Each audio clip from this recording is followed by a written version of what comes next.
ओम नमो भगवते वासुदेवाय नमः। जय श्री कृष्ण। पूर्णमासी की आप सभी को हार्दिक शुभकामनाएं। पूर्णमासी की व्रत कथा के अनुसार द्वापर युग में एक समय की बात है कि यशोदा जी ने श्री कृष्ण से कहा, हे कृष्ण, तुम सारे संसार के उत्पन्न करता, पोषक तथा उसके संहार करता हो। आज कोई ऐसा व्रत मुझसे कहो जिसके करने से मृत्यु लोक में स्त्रियों का विधवा होने का भय ना रहे तथा यह व्रत सभी मनुष्यों की मनोकामनाओं को पूर्ण करने वाला हो। श्री कृष्ण कहने लगे, हे माता, तुमने अति सुंदर प्रश्न किया है। मैं तुमसे ऐसे ही व्रत को सविस्तार कहता हूँ। सौभाग्य की प्राप्ति के लिए स्त्रियों को 32 पूर्णिमाओं का व्रत करना चाहिए। इस व्रत के करने से स्त्रियों को सौभाग्य संपत्ति मिलती है। यह व्रत अचल सौभाग्य देने वाला एवं भगवान शिव के प्रति मनुष्य मात्र की भक्ति को बढ़ाने वाला है। यशोदा जी कहने लगी, हे कृष्ण, सर्वप्रथम इस व्रत को मृत्यु लोक में किसने किया था, इसके विषय में विस्तार पूर्वक मुझसे कहो। श्री कृष्ण जी कहने लगे, इस भूमंडल पर एक अत्यंत प्रसिद्ध राजा चंद्रहास से पालित अनेक प्रकार के रत्नों से परिपूर्ण एक नगरी थी जिसका नाम कातिका था। वहाँ पर धनेश्वर नाम का एक ब्राह्मण रहा करता था और उसकी अति सुंदर स्त्री थी। दोनों ही उस नगरी में बड़े प्रेम के साथ रहा करते थे।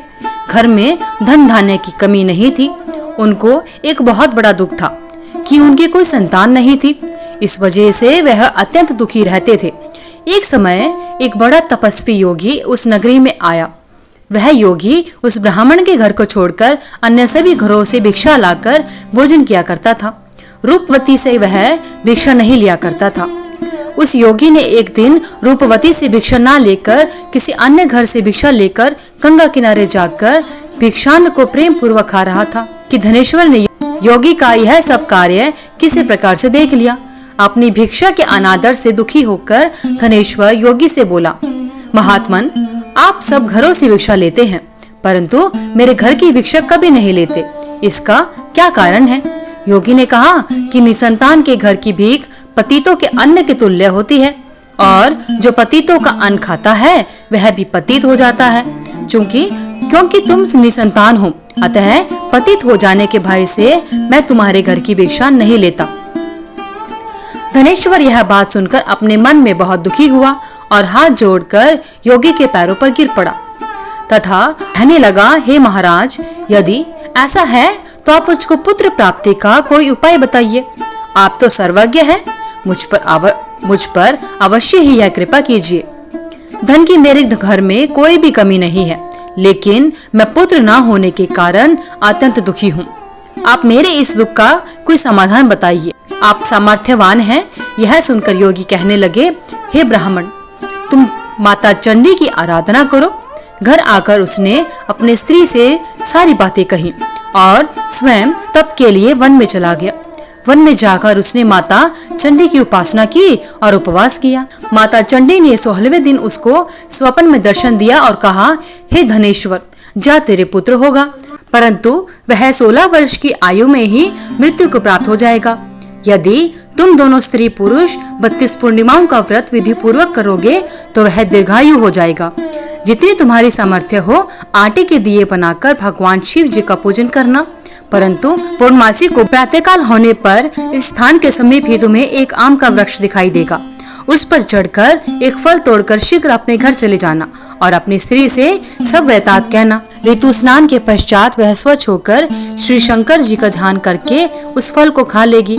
तब शंकर भगवान की कृपा से उसको पुत्र की प्राप्ति होगी। जब वह ब्राह्मण सुबह उठा तो उसने उस स्थान के पास ही एक आम का वृक्ष देखा जिस पर एक अत्यंत सुंदर आम का फल लगा हुआ था। उस ब्राह्मण ने उस आम के वृक्ष पर चढ़कर उस फल को तोड़ने का प्रयत्न किया, परंतु वृक्ष पर कई बार प्रयत्न करने पर भी वह नहीं चढ़ पाया। तब तो उस ब्राह्मण को बहुत चिंता हुई और विघ्न विनाशक श्री गणेश जी की वंदना करने लगा। हे दयानिधे, अपने भक्तों के विघ्नों का नाश करके उनके मंगल कार्य को करने वाले, दुष्टों का नाश करने वाले, रिद्धि सिद्धि को देने वाले, आप मुझ पर कृपा करके इतना बल दें कि मैं अपनी मनोरथ को पूर्ण कर सकूं। इस प्रकार गणेश जी की प्रार्थना करने पर उनकी कृपा से धनेश्वर वृक्ष पर चढ़ गया और उसने एक अति सुंदर आम का फल देखा। उसने विचार किया कि जो वरदान से फल मिला है वह यह है और कोई फल दिखाई नहीं देता। उस धनेश्वर ब्राह्मण ने जल्दी से उस फल को तोड़कर अपनी स्त्री को लाकर दिया और उसकी स्त्री ने अपने पति के कहे अनुसार उस फल को खा लिया और वह गर्भवती हो गई। देवी जी की असीम कृपा से उसे एक अत्यंत सुंदर पुत्र उत्पन्न हुआ, जिसका नाम उन्होंने देवीदास रखा। माता पिता के हर्ष और शोक के साथ वह बालक शुक्ल पक्ष के चंद्रमा की तरह अपने पिता के घर में बढ़ने लगा। भवानी की कृपा से वह बालक बहुत ही सुंदर, सुशील और विद्या में बहुत ही निपुण हो गया। दुर्गा जी की आज्ञा के अनुसार उसकी माता ने 32 पूर्णमासी का व्रत रखना शुरू किया, जिससे उसका पुत्र बड़ी आयु वाला हो जाए। 16वां वर्ष लगते ही देवीदास के माता पिता को बहुत चिंता हो गई कि कहीं उनके पुत्र इस वर्ष मृत्यु न हो जाए। इसलिए उन्होंने अपने मन में विचार किया कि यदि यह दुर्घटना उनके सामने हो गई तो वे कैसे सहन करेंगे। इसलिए उन्होंने देवीदास के मामा को बुलाया और कहा कि हमारी इच्छा है कि देवीदास 1 वर्ष तक काशी में जाकर विद्या प्राप्त करे और उसको अकेला भी नहीं छोड़ना चाहिए। इसलिए साथ में तुम चले जाओ और 1 वर्ष के पश्चात इसको वापस लौटा लाना। सब प्रबंध करके उसके माता पिता ने काशी जाने के लिए देवीदास को एक घोड़े पर बैठाकर उसके मामा के साथ रवाना कर दिया, किंतु यह बात उसके मामा या किसी और को नहीं कही। धनेश्वर ने पत्नी के साथ पुत्र की मंगल कामना तथा दीर्घायु के लिए भगवती दुर्गा की आराधना और पूर्णमासियों का व्रत करना आरंभ कर दिया। इस प्रकार बराबर 32 पूर्णमासी का व्रत पूरा हुआ।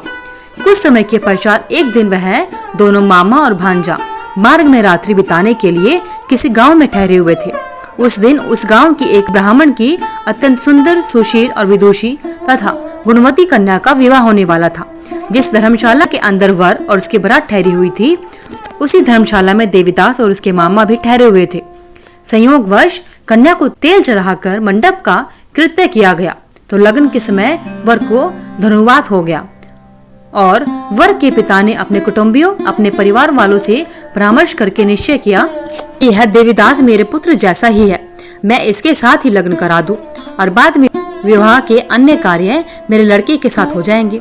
ऐसा सोचकर देवीदास के मामा से जाकर बोला कि तुम थोड़ी देर के लिए अपने भांजे को हमें दे दो, जिससे विवाह के लगन का सब कृत्य सुचारू रूप से हो सके।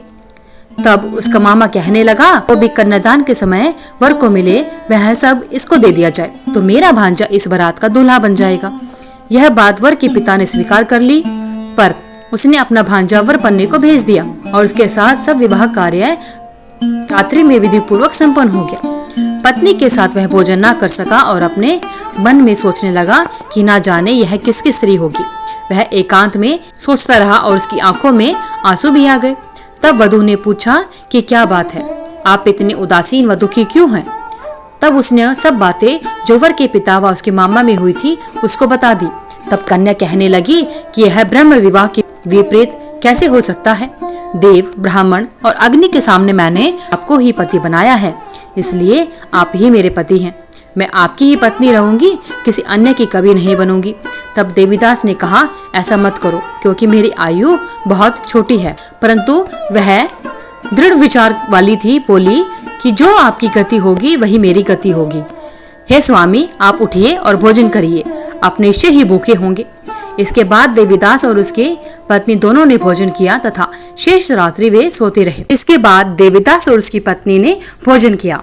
प्रातःकाल देवीदास ने अपनी पत्नी को 3 नगों से जड़ी हुई एक अंगूठी दी, एक रुमाल दिया और बोला, हे प्रिय, इसे ले लो और संकेत समझकर स्थिर चित हो जाओ। मेरा मरण और जीवन जानने के लिए एक पुष्प वाटिका बना लो, उसमें सुगंध वाली एक नव मल्लिका लगा दो, उसको प्रतिदिन जल से सींचा करो और आनंद के साथ खेलो कूदो तथा उत्सव मनाओ। जिस समय और जिस दिन मेरा प्राणांत होगा ये फूल सूख जाएंगे और जब ये फिर से हरे हो जाएं तो जान लेना कि मैं जीवित हूँ। यह बात निश्चित करके समझ लेना, इसमें कोई संशय नहीं है। यह समझाकर वह चला गया। प्रातःकाल होते ही वहाँ पर गाजे बाजे बजने लगे और जिस समय विवाह के कार्य समाप्त करने के लिए वर तथा बराती मंडप में आए तो कन्या ने वर को भली प्रकार से देखा और अपने पिता से कहा कि यह मेरा पति नहीं है। मेरा पति वही है जिसके साथ मैं रात्रि में साथ थी, जिसके साथ मैं कल थी। इसके साथ मेरा विवाह नहीं हुआ है।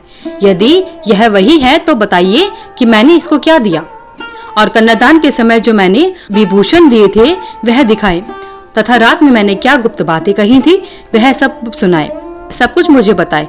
पिता ने उसके कथन के अनुसार वर को बुलवाया। कन्या की ऐसा बातें सुनकर वह कहने लगा कि मैं कुछ नहीं जानता। इसके पश्चात लज्जित होकर वह वहां से चला जाता है तथा सारी बारात भी अपमानित होकर वहां से वापस लौट गई।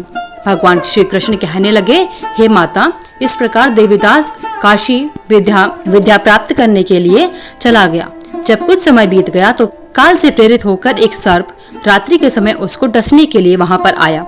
उस विषधर के प्रभाव से उसके शयन का स्थान चारों ओर से विष की ज्वाला से विषैला हो गया, परंतु व्रतराज के प्रभाव से उसको काटने ना पाया, क्योंकि उसकी माता ने पहले ही 32 पूर्णिमा का व्रत कर रखा था। इसके बाद मध्याह्न के समय स्वयंकाल वहां पर आए और उसके शरीर से उसके प्राणों को निकालने का प्रयत्न करने लगे, जिससे वह मूर्छित होकर पृथ्वी पर गिर पड़ा। भगवान की कृपा से उसी समय माता पार्वती जी के साथ शिव शंभु वहां पर आ गए। उसको मूर्छित दशा में देखकर पार्वती जी ने भगवान शंकर से प्रार्थना की कि हे महाराज, इस बालक की माता ने पहले ही 32 पूर्णिमा का व्रत किया था, जिसके प्रभाव से हे भगवान आप इसको प्राणदान दे। भवानी के कहने पर भक्त वत्सल भगवान शिव जी ने उसको प्राणदान दे दिया। इस व्रत के प्रभाव से काल को भी पीछे हटना पड़ा और देवीदास स्वस्थ होकर बैठ गया। उधर उसकी स्त्री उसके काल की प्रतीक्षा किया करती थी। जब उसने देखा कि वह पुष्प वाटिका में फूल को कुछ भी नहीं हो रहा तो उसको अत्यंत आश्चर्य हुआ, और जब वह वैसे ही हरी भरी हो गई तो वह जान गई कि वह जीवित हो गई है। वह बहुत प्रसन्न हुई और अपने पिता से कहने लगी कि पिताजी, मेरे पति जीवित हैं, आप उनको ढूंढिए। जब 16वां वर्ष व्यतीत हो गया तो देवीदास भी अपने मामा के साथ काशी चल दिया। इधर उसके ससुर उसको ढूंढने के लिए अपने घर से जाने ही वाले थे कि वह दोनों मामा और भांजा वहां पर आ गए। उसको आया देखकर उसका ससुर बड़ी प्रसन्नता के साथ अपने घर पे उनको लेकर गया। उस समय नगर के निवासी भी वहां पर इकट्ठे हो गए और सबने निश्चय किया कि अवश्य ही इसी बालक के साथ इस कन्या का विवाह हुआ था। उस बालक को जब कन्या ने देखा तो पहचान लिया और कहा कि यह तो वही है जो संकेत करके गया था। उसके बाद सभी कहने लगे कि भला हुआ, यह आ गया, और सब नगरवासियों ने आनंद मनाया। कुछ दिन बाद देवीदास अपनी पत्नी और मामा के साथ अपने ससुराल रुका और उसके बाद अपने घर के लिए निकल पड़ा। जब वह गांव के निकट आ गया तो कई लोगों ने उसको देखकर उसके माता पिता को पहले ही जाकर खबर दे दी कि तुम्हारा पुत्र देवीदास अपनी पत्नी और मामा के साथ आ रहा है। ऐसा समाचार सुनकर पहले तो उनके माता पिता को विश्वास नहीं हुआ, लेकिन लोगों ने भी आकर उनकी बातों का समर्थन किया तो उनको बड़ा आश्चर्य हुआ। लेकिन थोड़ी देर में देवीदास ने आकर अपने माता पिता के चरणों में अपना सिर रखकर प्रणाम किया और उसकी पत्नी ने अपने सास ससुर के चरणों को स्पर्श किया तो माता पिता ने पुत्र और पुत्र वधू को अपने हृदय से लगा लिया और दोनों की आंखों में आंसू आ गए। अपने पुत्र और पुत्र वधू के आने की खुशी में धनेश्वर ने बड़ा भारी उत्सव किया और ब्राह्मणों को भी बहुत सी दान दक्षिणा देकर प्रसन्न किया। श्री कृष्ण जी कहने लगे कि इस प्रकार धनेश्वर 32 पूर्णिमाओं के व्रत के प्रभाव से पुत्रवान हो गया। जो भी स्त्रियां इस व्रत को करती हैं वे जन्म जन्मांतर में वैधव्य का दुख नहीं भोगती और सदैव सौभाग्यवती रहती हैं। यह मेरा वचन है, इसमें कोई संदेह नहीं मानना। यह व्रत पुत्र पौत्र देने वाला तथा संपूर्ण मनोकामनाओं को पूरा करने वाला है। 32 पूर्णिमाओं के व्रत करने से व्रती की सभी इच्छाएं भगवान शिव की कृपा से पूर्ण हो जाती हैं।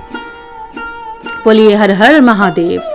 हे भगवान शिव शंभु, हे भगवान श्री कृष्ण, जिस प्रकार आपने धनेश्वर और उसके परिवार पर अपनी कृपा बनाई, उसी प्रकार 32 पूर्णिमाओं का व्रत करने वाले एवं पूर्णिमा व्रत करने वाले सभी पर अपनी कृपा बनाए रखना।